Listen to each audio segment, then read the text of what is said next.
सहस्रशीर्षं देवं विश्वाक्षं विश्वशम्भुवं विश्वं नारायणं देवमक्षरं परमं पदं विश्वतः परमां नित्यं विश्वन्नारायणगुं हरिं विश्वमेवेदं पुरुषस्तद्विश्वमुपजीवति पतिं विश्वस्यात्मेश्वरं शाश्वतं शिवमच्युतं नारायणं महाज्ञेयं विश्वात्मानं परायणम्।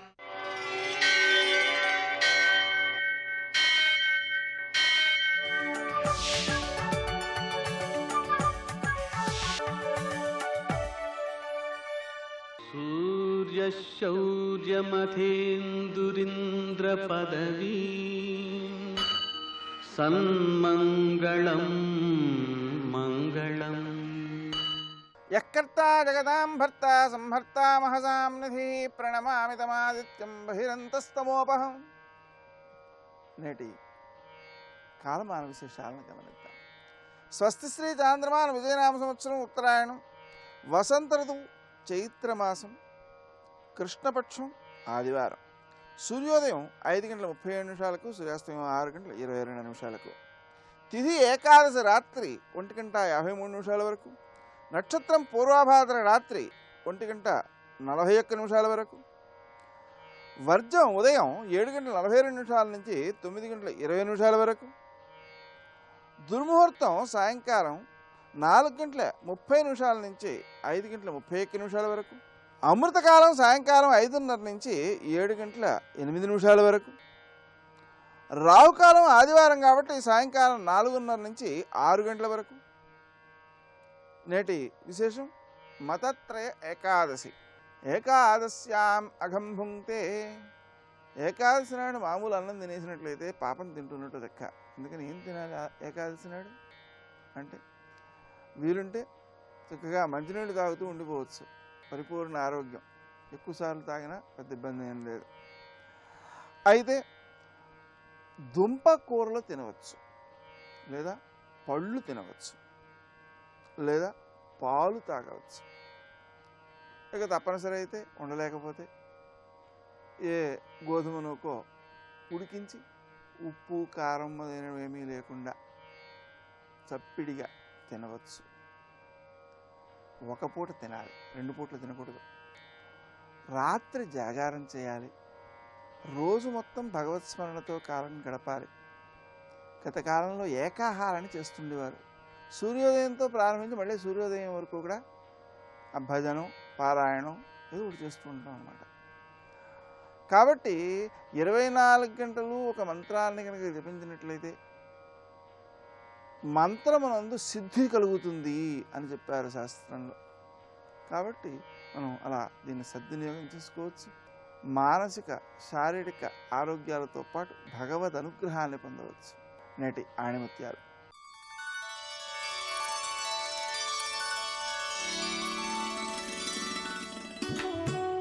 శరీరానికి ఆహారం ఎంత అవసరమో మనస్సునకు ధ్యానం కూడా అంతే అవసరం.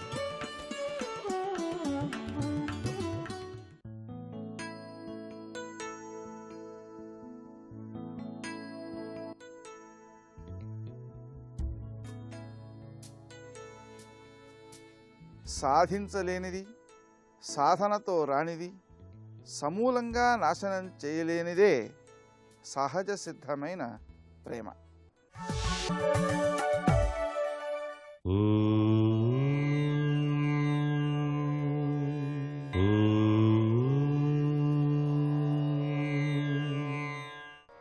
ఓం నమో నారాయణాయ. ఓం నమ శివాయ. శ్రీమాత్రే నమః. బ్రహ్మం యజ్ఞం యొక్క విశిష్టత చాలా గొప్పది. ఈ బ్రహ్మయజ్ఞం అంటే ఏమిటి అనేటువంటి విషయాన్ని కూడా సాంప్రదాయబద్ధంగా మనం తెలుసుకోవాలి. ఋషులు తపస్సు చేత దర్శించినటువంటి మంత్రాలను, వ్రాసినటువంటి శ్లోకాలను ప్రతిరోజు చదవటమే బ్రహ్మయజ్ఞం అని చెప్పేసి అంటాం. సమస్త భూమిని కూడా దానం చేసినట్లయితే ఎటువంటి ఫలం లభ్యపడుతుందో అంతకు 3 రెట్ల ఫలం బ్రహ్మయజ్ఞం వలన కలుగుతుంది అని చెప్పేసి మనకు శతపథ బ్రాహ్మణం చాలా చక్కగా వివరణ ఇచ్చింది అన్నమాట. 4 వేద మంత్రాల్ని చదివితే దేవతలు మనకు సంతానాన్ని, ఆయుర్దాయాన్ని, సమస్త సంపదల్ని కూడాను ఇస్తారు అని చెప్పేసి వేద మంత్రంలో చెప్పటం జరిగింది అన్నమాట. అంతేకాకుండా వేదాంత సంబంధమైనటువంటి విషయాలు చక్కగా ఆలోచించి ఇతరులతో మాట్లాడినప్పటికీ కూడాను చాలా గొప్ప యజ్ఞఫలం లభ్యపడుతుంది సుమా అన్నారు. అన్ని పంచమహాయజ్ఞాలు చేయకపోయినప్పటికీ కూడా కేవలం ఒక్క బ్రహ్మయజ్ఞం చేస్తే చాలు అని చెప్పేసి కూడా మనకు శాస్త్రంలో చెప్పినటువంటి నిగూఢ రహస్యం. పురాణాలు, గీత మొదలైన వాన్ని విన్నా చదివినా బ్రహ్మయజ్ఞ ఫలం వస్తుంది. అందుచేతనే మంచి విషయాలు వినాలి, చక్కటి పురాణ ఇతిహాసాల్ని చదవాలి.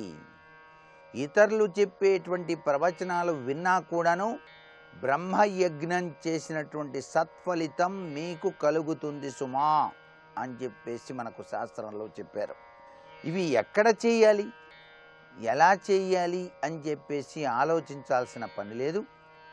గ్రామానికి తూర్పున కానీ, ఉత్తరంగా కానీ, ఈశాన్య మూలలో కానీ కూర్చొని 3 సార్లు ఆచమనం చేసి చేతులు తుడుచుకొని, పెదిమెలు తుడుచుకొని, తల, కండ్లు, ముక్కు, పుటములు, చెవులు, గుండె పట్టుకొని దర్భాసనం మీద కూర్చొని తూర్పు ముఖంగా కూర్చొని తన వేదశాఖకు ఓంకారపూర్వకంగా చదవాలని చెప్పేసి మనకు శాస్త్రంలో చెప్పారు.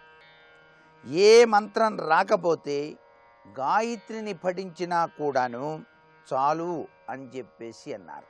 ఎంతవరకు ఏకాగ్రత ఉంటుందో మనకు అంతవరకు కూడాను మీరు ఆ యొక్క మంత్రాల్ని కనుక చదివినట్లయితే చక్కటి సత్ఫలితాన్ని పొందవచ్చును.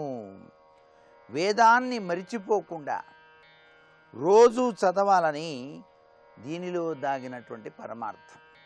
చివరకు అగ్ని, భూమి, ఓషధులు, వాచస్పతి, విష్ణువు వీరందరికీ నమస్కారాలు చేయటంతో ఇది పూర్తవుతుంది అన్నమాట. ఇంత గొప్ప విశేషాంశం కేవలం బ్రహ్మయజ్ఞంలో దాగినటువంటి విశిష్ట లక్షణం. అందుచేతనే చక్కటి విషయాలు వినాలి అన్నారు. సర్వే జనా సుఖినో భవంతు.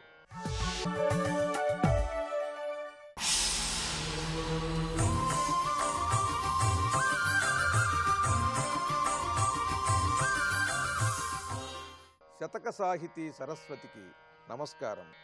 ఏమియును లేని దానిని గురించి ఇదెల్లా ఉన్నదని ఈ మానవుల చేత నిత్యమనిపింతువు ఎంతటి మాయా స్వామి నీవే ఎన్నిసార్లు ధాత్రిపై జన్మించితివి అలా నీ మేనులేమయ్యే భద్రగిరి పుణ్యనిలయా శ్రీరామ.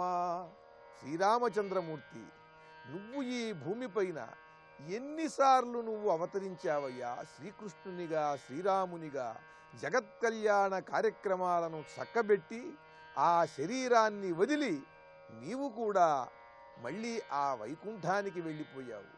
ఈ శరీరం శాశ్వతం అనుకునేటువంటి మానవుడు ఆ శ్రీరాముడు, శ్రీకృష్ణుడు వంటి అవతారమూర్తులు కూడా తమ శరీరాన్ని పరిత్యజించేశారు. వారికన్నా నేనేమీ గొప్పవాణ్ణి కాదు. ఈ శరీరంతో చేయవలసిన సత్కార్యాలేమైనా ఉంటే అవి నేను చెయ్యాలి తప్పితే ఈ శరీరంతో భోగాలనుభవిస్తూ శాశ్వతంగా ఉండటం సాధ్యం కాదు అనే జ్ఞానాన్ని అలవరుచుకోవాలి. లేదా తాను నిరంతరం ఆ భ్రమలలోనే ఉంటూ అలా అజ్ఞానంతోనే ఈ శరీరాన్ని వదిలివేయాల్సి వస్తుంది. ఈ శరీరం శాశ్వతం కాదు. ఈ విషయాన్ని ప్రతి ఒక్కరూ కూడా సుస్పష్టంగా తమ మనస్సుల్లో నిలుపుకోవాలి. అందుకు ప్రబలమైన ఉదాహరణ నీవేనయ్యా. మీరే శరీరధారులై దిగి వచ్చి మహాకార్యాలు సాధించి మళ్ళీ ఆ శరీరాలను వదిలివేసి వెళ్ళిపోయారు. దాన్ని దృష్టిలో పెట్టుకుని ప్రతి మానవుడు కూడా ఈ శరీరం దృఢంగా ఉన్నప్పుడు తాను చేయవలసిన మంచి కార్యక్రమాలు ఏవైనా ఉంటే చేయాలి. అలా కాకుండా భ్రమలకు లోనైనట్లయితే అతడు ఏ రకమైనటువంటి సుఖాన్ని పొందలేడు. పైగా ఈ అద్భుతమైనటువంటి జన్మని వృధా చేసుకున్నవాడవుతాడు అంటూ ఈ శరీరం దృఢంగా ఉన్నప్పుడే ఆ భగవంతుని పైన దృష్టి నిలిపి చేయవలసిన సత్కార్యక్రమాలను ప్రణాళికాబద్ధంగా చేసి తరించాలి అని చెబుతూ ఆర్తితో భక్తితో ఆ శ్రీరామచంద్రుణ్ణి వేడుకుంటూ మనందరికీ కూడా దివ్యమైనటువంటి బోధని చేస్తూ చక్కని తెలుగు పలుకుబడులతో గొప్ప శతకాన్ని వ్రాసి మనకు అందించిన కవి సమ్రాట్ విశ్వనాథ సత్యనారాయణ గారి భద్రగిరి శతకంలోని మరి ఒక పద్యం గురించి రేపు ఉదయం తెలుసుకుందాం. జై శ్రీరామ్.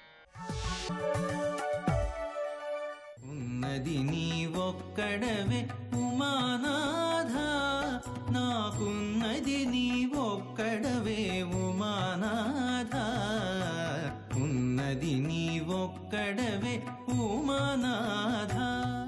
జయ జయ జగదేకనాథ శంభో ప్రకృతి మనోహర నిత్యచిత్ స్వభావ అపగత కలుష ప్రపంచవాచామపి మనసో పదవీం అతీతతత్వా. శివాయ గురవే నమః. శ్రీమాత్రే నమః. శ్రీ విష్ణురూపాయ నమః శివాయ. సప్తర్షులు హిమవంతునితో శివుని యొక్క తత్వాన్ని చెప్పి, అటువంటి మహేశ్వరునికి నీ యొక్క కుమార్తెనిచ్చి వివాహం చేస్తున్నావు, నువ్వు ధన్యుడవు అని తెలియజేసిన వెంటనే హిమవంతుడు చాలా ఆనందించి తన యొక్క అంగీకారాన్ని చాలా చమత్కారంగా చెప్పేట. అక్కడే ఉన్నటువంటి అమ్మవారిని పిలిచాడు.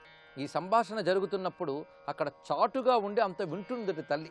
ఆమెకు కూడా కుతూహలంగా ఉన్నది ఆ పరమేశ్వరుని చేపడుతున్నందుకు గాను. కనుకనే ఈ మాటలన్నీ కూడా సఫలమవుతున్నందుకు సంతోషిస్తూ తన చేతిలో ఒక లీలా కమలాన్ని పట్టుకున్నదిట. అంటే ఒక ఆటగా పట్టుకున్నటువంటి కమలం అది. ఆ కమలపు రేకులు లెక్కపడుతూ సిగ్గుతో తల వంచుకున్నదిట పార్వతీదేవి ఆ వెనకాల చాటున. అక్కడ ఉన్నది అని తెలిసినటువంటి తండ్రి ఒక్కసారి పార్వతీదేవిని పిలిచాడు అక్కడికి. రవమ్మ తల్లి సర్వజగచ్చరణ్యునకు అమృతాంశు మౌళిక ఐతి భిక్ష, అర్థులై వచ్చినారు ఆదిమ బ్రహ్మలు ఘన పుణ్యరాసులు గగనమునులు. రవమ్మ తల్లి, ఓ తల్లి ఇలా రావమ్మ, నువ్వు సర్వజగత్తుకి దిక్కైనటువంటి ఆ చంద్రశేఖరునికి భిక్షవయ్యో అనగా ఆయనకు నిన్ను ఇస్తున్నాము అనే మాటను అంత చక్కగా అంగీకారంగా తెలియజేస్తున్నాడు హిమవంతుడు. అడుగుతున్నవారు ఎవరనుకున్నావు? అర్థులై వచ్చినారు ఆదిమ బ్రహ్మలు ఘన పుణ్యరాసులు గగనమునులు. అడగడానికి వచ్చినటువంటి వారు సాక్షాత్తు ఆది బ్రహ్మలు అనగా బ్రహ్మ తర్వాత బ్రహ్మంతటి వారు వీరందరూ మహర్షులు. పైగా ఘన పుణ్యరాసులు, గొప్పవైనటువంటి పుణ్యముల యొక్క రాశీభూతమైనటువంటి స్వరూపములు వీరు. గగనమునులు, ఆ గగనమునందు తేజస్వరూపంతో ఉన్నటువంటి తపోమూర్తులు. పైగా ఈ 7 అటువంటి పుణ్యరాశులైనటువంటి మహర్షులైతే ఆ తల్లున్నదే పరమపతివ్రత పరిషచ్చిరోమణి అది అరుంధతి తిళోకైక వినుత. ఆ తల్లి పరమపతివ్రత పరిషచ్చిరోమణి, పతివ్రతలందరిలోకి కూడా ఉత్కృష్టమైనటువంటి స్వరూపం ఇవిడిది. పైగా త్రిలోకైక వినుత, ముల్లోకముల్లో దేవతలు ఋషులు మానవులు అందరూ కూడా నమస్కరిస్తారు ఈ తల్లిని. ఈమెను స్మరించిన, ఈమె ఆశీర్వచనం పొందినప్పటికి కూడా ధన్యత లభిస్తున్నది. ఇటువంటి ఈ మహాత్ములు ఇక్కడికి రావడం, వాళ్ళు నాతో మాట్లాడడం, నన్ను అడగడం, ఇవన్నీ కూడా ఎవరి వలన లభించాయి తల్లి? నువ్వు నాకు కూతురిగా కలగడం వల్లే నాకు ఈ భాగ్యమంతా లభించింది. నీవు కారణముగా నిరయంగ సిద్ధించే భాగ్యంబు గృహమేధి ఫలము నాకు. గృహస్థికి లభించవలసిన సాఫల్యంలోకెల్లా గొప్పది.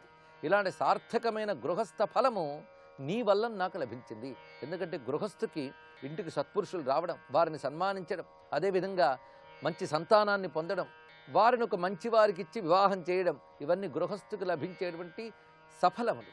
అలాంటి ఒక గొప్ప భాగ్యము నీ కారణంగా లభించి నా గృహస్థ ధర్మము సార్థకమైనది. అనుచుమృక్కించ ఋషులకు నందరకును, వీరందరికీ నమస్కారం చేయమ్మా అన్నట్ట.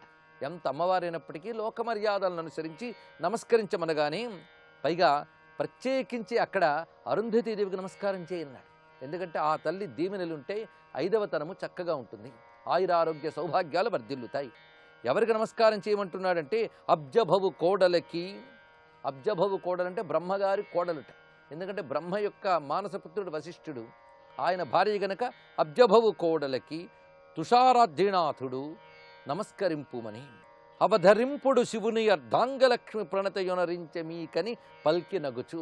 ఇక్కడ నమస్కరించమన్నప్పుడు మందహాసం చేస్తూ ఒక మాట అన్నాడు హిమవంతుడు. ఇదిగో శివుని అర్ధాంగి మీకు నమస్కరిస్తున్నది అన్నట్ట. అంటే నేను ఈ అమ్మాయిని అర్ధాంగిగా శివునికి ఇస్తున్నాను అని చెప్పడం అంగీకారం అంత అందంగా చెప్పాడు. అప్పుడు గౌరిని ఆశీర్వదించిరి గగనమునులు.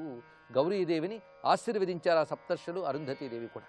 అప్పుడు సప్తర్షులు అంటూ ఉన్నారు, ముహూర్తము ఇక్కడ నుంచి సరిగ్గా 7 రోజుల్లో అద్భుతమైన ముహూర్తం ఉన్నది. ఇది అలభ్యమైనటువంటి యోగములతో కూడినటువంటి చక్కని ముహూర్తము. ఆ ముహూర్తంలో వివాహం జరపాలి.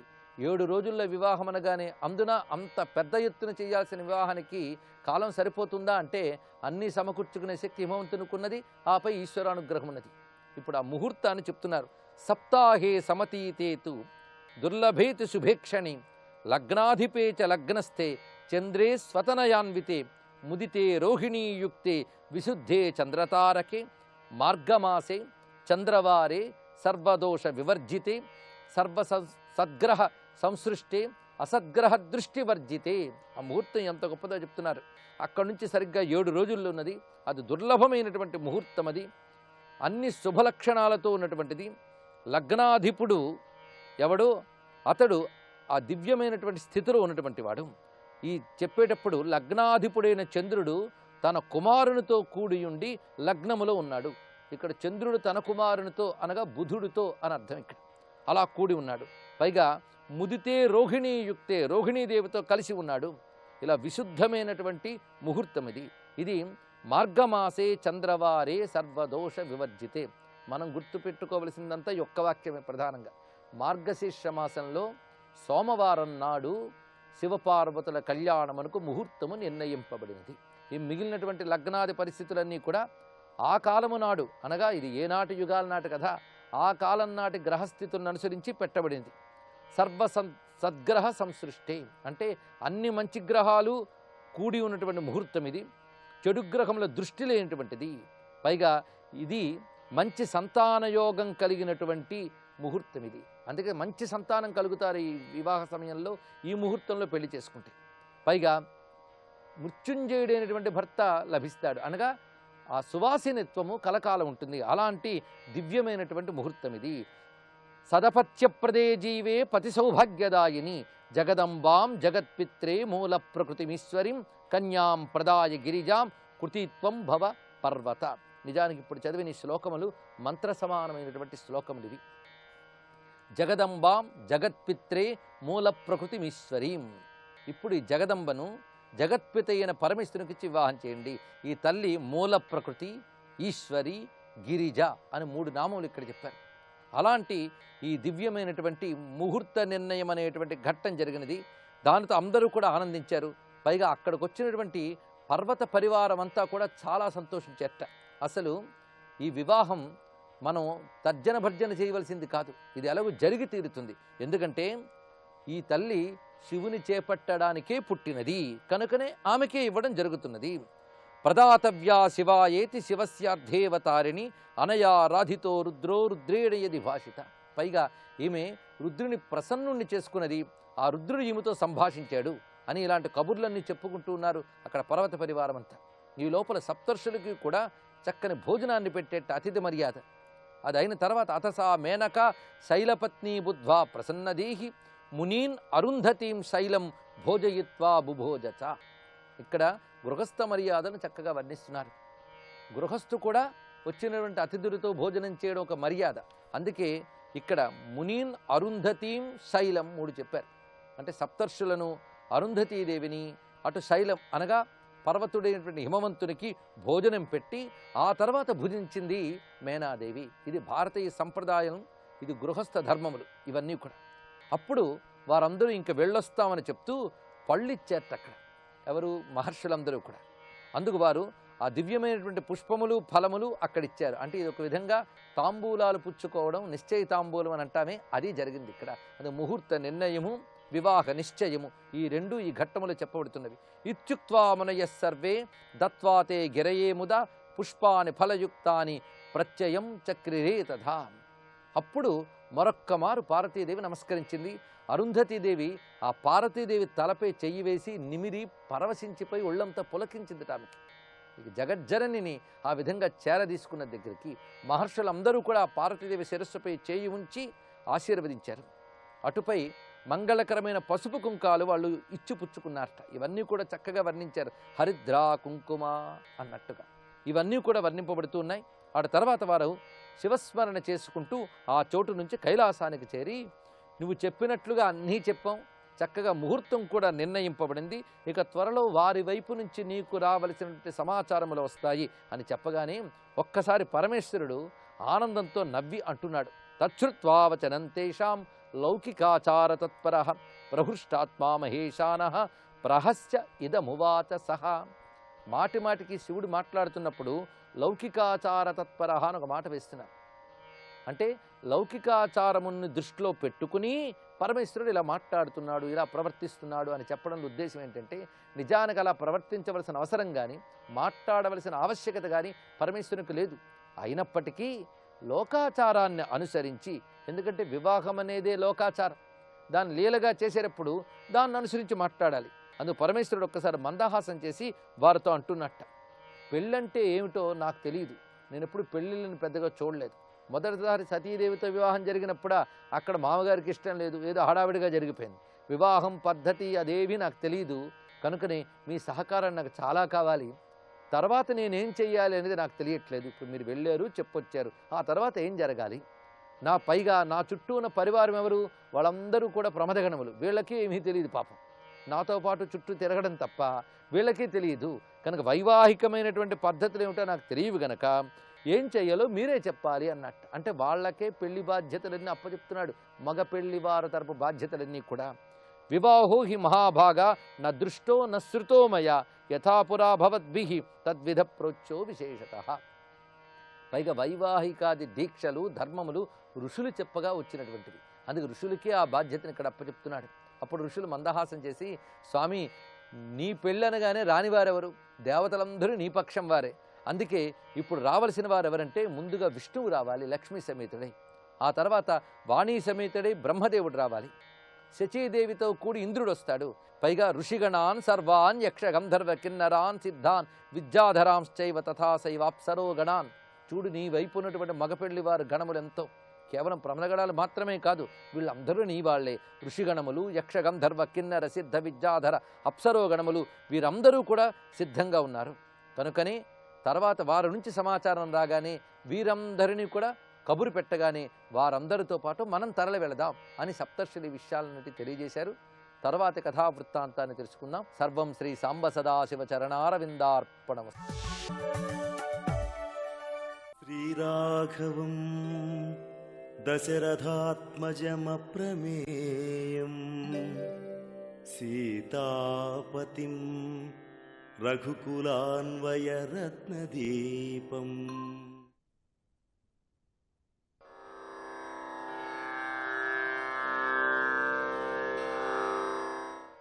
తతో దగ్ధ్వా పురీం లంకాం ఋతే సీతాంచ మైథిలీం రామాయ ప్రియమాఖ్యాతుం పునరాయాన్ మహాకపిః.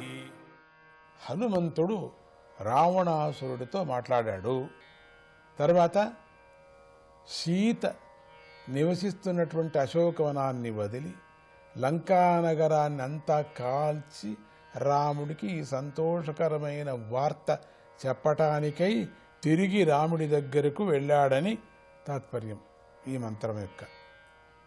హనుమంతుడు రావణునితో మాట్లాడాలని తెలుసుకున్నాం కదా.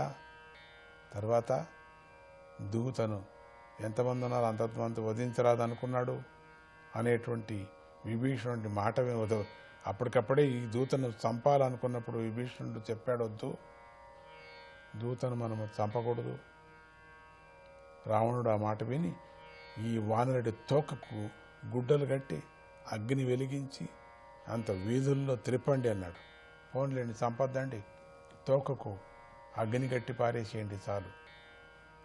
బాగా ఆయిల్ వేసి ఇక అంతే మండేటట్టు చేయండి అన్నాడు. స్త్రీలు, బాలులు, వృద్ధులు అందరూ సంతోషంగా హనుమంతుణ్ణి చూశారు. హనుమంతుడు మరొకసారి లంకానగరాన్ని చూడాలని ఆ అవమానాన్ని భరించాడు కూడా. అతడి తోక భగభగా మండుతోంది. అలాగే హనుమ హృదయం కూడా భగభగా మండసాగింది. 4 రోడ్ల కలిసేటువంటి మధ్యప్రదేశంలో హనుమంతుడు నిలబెట్టి రావణుడు శిక్షించినటువంటి ఈ కోతిని చూడండి అని గట్టిగా చాటింపు కూడా చేస్తున్నారు. రండి, కోతిని చూడండి. ఈ వార్త సీతాదేవికి తెలిసి బాధపడింది. అయ్యో, నా కోసరం కదా ఇంత అనుభవిస్తున్నాడు హనుమంతుడు. అప్పుడు అగ్నిదేవుడిని ప్రార్థించింది. ఆంజనేయుడికి చల్లగా ఉండమన్నది. ఆ అగ్ని అమ్మవారి ఆజ్ఞ కదా, తండ్రి కదా. వెంటనే హనుమంతుడికి మండుతున్నటువంటి అగ్ని చల్లగా ఉన్నట్టు అనిపించింది. ఇదంతా రాముని ప్రభావం అనుకున్నాడు. వెంటనే తన శరీరాన్ని చిన్నదిగా చేసుకొని బంధాలనంతా విడిపించుకున్నాడు. మళ్ళీ ఒక్కసారిగా తన శరీరాన్ని పెద్దదిగా చేసి నగర ద్వారానికి గల ఇనుప స్తంభాన్ని లాక్కొని రాక్షసులందరినీ సంహరించాడు. ఎందుకంటే ఇప్పుడు డప్పులు గిప్పులు కొడుతూ ఉండే వాళ్ళందరినీ కొట్టిపారేశాడు. తర్వాత లంకాపట్టణం వంక చూస్తూ ఇలా ఆలోచించాడు, నేను చేయవలసినటువంటి పనులన్నీ అయిపోయాయి. సీతను చూశాను, లంకను, రావణ్ణి, అతడి బలాన్ని, నగరం యొక్క రహస్యాలను కూడా నేను తెలుసుకున్నాను. నేను ఇంకా ఈ లంకలోని భవనాలు మాత్రమే మిగిలిన్నాయి. ఎంత పెద్ద భవనాలు, ఎంత బాగా కట్టారు. అందుకని నా తోకతో ఆశ్రయించుకున్నటువంటి అగ్నిదేవుడితో, అగ్ని పాపం నా తోకలో ఉన్నాడు కదా, ఆయన కూడా ఏమన్నా ఆహారం ఇవ్వకపోతే ఎట్లా, ఈ భవనాలను భస్మం చేయమని చెప్పి అనుకొని ఇక ఈ పని నాకుంది అని పెద్ద పెద్ద భవనాల మీద ఒక్కపారి ఎగిరెగిరి అటు ఇటు వచ్చాడంతే. మొదటే అవంతా కూడా మేనపు లక్కతో చేసినటువంటివి. రాజసభలో మొదటిగా ప్రశ్నించినటువంటి ప్రహస్తుడు ఇల్లు కనిపించింది. ఆహా, రాజసభలో ఉండినటువంటి ప్రహస్తుడు. హనుమంతుడు కూడా ప్రహస్తుడి ఇంటి నుంచే లంకను కాల్చడం ప్రారంభించాడు. ప్రహస్తుడి ఇల్లు బాగుంది, అక్కడి నుంచి సురు చేసుకుంటానని ప్రారంభం చేసుకున్నాడండి. లంక ఆ ఇంటి మీద ఎక్కటం, ఇంటిలో దూరటం, కిటికీ నుంచి బయటికి రావటం, అంతే. ఊరికే అందరూ ఏదో పరిగెత్తినట్టు పరిగెత్తున్నాడు పట్టుకుంటారని చెప్పి. అందరూ ఏదో కొట్టినట్టుగా, ఈ కోతిని ఎంబడబడినట్టుగా, ఈ కోతి తప్పించుకొని వెళ్ళినట్టుగా చేస్తుంది. కానీ అగ్ని పెట్టుకొని పోతున్నాడు. ఇక ఇంటి మీద నుంచి మరో ఇంటి మీదకు ఎగురుతూ ఎగురుతూ భవనాలు కొని నిప్పు పెట్టడం కాదు, తోకనే పెట్టేస్తున్నది. అది అగ్నిదేవుడికి ఆనందం అయిపోయింది. ఇటువంటి ఆహారం ఎక్కడా దొరకలేదు. సుందరమైన ఒక్కొక్క పట్టణం, ఒక్కొక్క ఇల్లు పట్టణంలాగానే ఉంటుంది. అందరూ ఏడుస్తున్నారు. దాని నీళ్ళు ఎక్కడ తెస్తారు? ఆ ఆర్పడానికి సముద్రమే వచ్చి పడాలేమో. దిక్కు తెలియకుండా పరుగులు పెడుతున్నారు. హనుమంతుడు మాత్రం త్రిపురాలను భస్మం చేసినటువంటి రుద్రుడిలాగా ఉన్నాడు. ఒక్క సీతాదేవి ఉన్నటువంటి ప్రాంతాన్ని మాత్రం విడిచిపెట్టి లంకనంతా కాల్చేశాడు. లంక కాలిపోయింది. శోభను కోల్పోయి పాడుపడిన కొంపలాగా ఏడుపు పెడబొబ్బలతో నిండిపోయింది. రావణాసుడి కొన్ని భవనాలు మాత్రం మొదలి మిగతావన్నీ కాల్చేశాడు. హనుమంతుడు తోకను సముద్రంలో చల్లార్చుకొని రాముణ్ణి ధ్యానించాడు. అంతలో ఆయనకు సీతాదేవి గుర్తుకొచ్చింది. మళ్ళీ ఆమెకేమైనా జరిగి ఉంటుందేమో అని బాధపడుతున్నాడు. అప్పుడు చారణులు ఆకాశంలో ప్రయాణం చేస్తూ హనుమంతుడు లంకనంతా కూల్చేశాడు అని, కానీ సీతాదేవి మాత్రం క్షేమంగా ఉంది అనుకోవటాన్ని హనుమ విని సంతోషించారు. పైన మాట్లాడుకొని వెళ్ళేది చూశాడు. తక్షణమే లంక నుండి బయలుదేరాడు. వానరులు ఉన్నటువంటి ప్రదేశం కనిపించగానే మేఘంలాగా గర్జించాడు ఒక్కపారి. ఆ అరుపు విని వానరులందరూ కూడా ఆనందంతో నృత్యం చేశారు. అబ్బా వచ్చేశాడు అని. హనుమంతుడు అంగదుడిని వానరులంతా కలుసుకొని సీతను చూశాను సీతను అంటే మొదట చూశాను సీతను అన్నాడు అని విశేషాలు చెప్పాడు. సీతను చూశానని కాదు, చూశాను సీతను. మధువనంలో తమ ఆనందానికి అడ్డు వచ్చినటువంటి దదిముఖుణ్ణి కొట్టి తమ రాకను సుగ్రీవుడికి తెలిపారు. సుగ్రీవుడికి హనుమంతుడు అంగదుడు కార్యాన్ని సాధించారని తెలిపి సంతోషించాడు. రాముడికి శుభవార్త చెప్పారు. అప్పుడు అంగదుడు హనుమంతుడిని వానరులను వెంటబెట్టుకొని సంతోషంగా రాముడి దగ్గరకు బయలుదేరుతున్నారు. ఓం సీతారామాభ్యాం నమః.